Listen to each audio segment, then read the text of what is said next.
നമ്മുടെ ഡ്രാഗൺ ഫ്രൂട്ടിൽ ഒരുപാട് മുട്ടകളുണ്ടായി പിന്നെയും. പക്ഷെ എന്താ സംഭവം എന്ന് അറിയില്ല. കുറേ മുട്ടകൾ ഇതേപോലെ ഒരു യെല്ലോ കളർ പോലെ വന്നിട്ട് കൊഴിഞ്ഞൊഴിഞ്ഞ് പോവാണ് ഉണ്ടായത്. കുറേ കൊഴിഞ്ഞു പോയി. അപ്പോൾ ഇതെന്താണെന്ന് ആർക്കെങ്കിലും അറിയാമെങ്കിൽ ഒന്ന് പറഞ്ഞു തരാമോ? അത്യാവശ്യം വലിപ്പമായ മുട്ടകളാണ് ഇതേപോലെ ഇങ്ങനെ കളർ ഇങ്ങനെ മാറിയിട്ട് ഇത് കൊഴിഞ്ഞു പോകണം. ഇത് വേണ്ട, ഈ രണ്ടെണ്ണം അത്യാവശ്യം വലിയ മുട്ടകളാണ്. ഇതൊക്കെ നോക്കി, വലിയ മുട്ടകളാണ് അത്യാവശ്യം.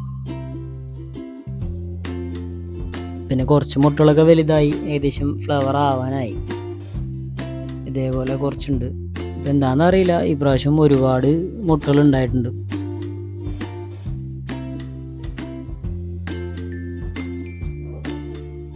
നേരത്തെ നമ്മുടെ വിരിഞ്ഞ ഫ്ലവറുകളൊക്കെ കായായി തുടങ്ങിയിട്ടാണ്.